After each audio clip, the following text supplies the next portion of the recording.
Right now, Air Force One, as you see, has touched down, and the President and First Lady preparing to deplane for their holiday stay, Thanksgiving stay at Mar-a-Lago. The first family planning to spend the week there, and News Channel 5's Alana Quillen, as we keep an eye on that live picture from PBIA, is live along Southern Boulevard with the latest on the motorcade route and the evening commute. Alana? Well, Michael, President Trump, of course, expected to walk out of Air Force One any second now. But if you take a look at Southern Boulevard here next to me, it's already been cleared of traffic. He has just stepped out of the plane, so we should anticipate him coming in his motorcade down Southern Boulevard. Of course, that will be a little bit because there are quite a few supporters gathered at the airport greeting him as he makes his way out of Air Force One. He will make his way down to the motorcade and then proceed down to Mar-a-Lago, the Winter White House, with the rest of his family. Now, of course, this area is going to be closed off. They've already done that well in advance of his arrival. That means the off-ramps to Southern from I-95 as well as all of Southern Boulevard, as I mentioned, are closed for that motorcade to come through.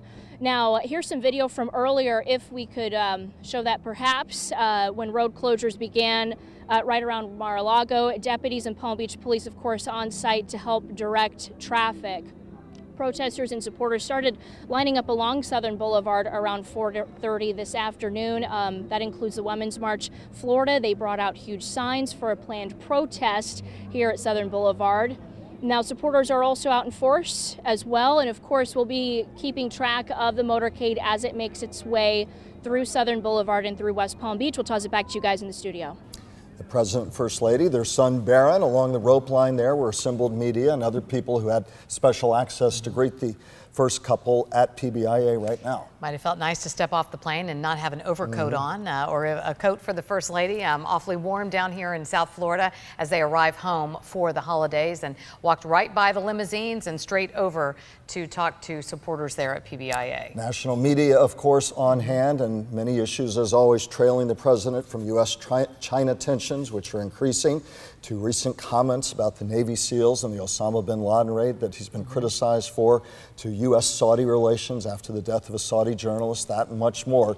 He may leave, but the issues that follow him everywhere, including here. But they are here for their holiday, and you see the crowd around them now. And autographing some Make America Great Again hats. The first family expected to be in town at least through Monday. Right now, the restrictions will end Monday at midnight, although it could be that the president extends his trip and leaves again for Washington on Tuesday. We'll have to wait and see.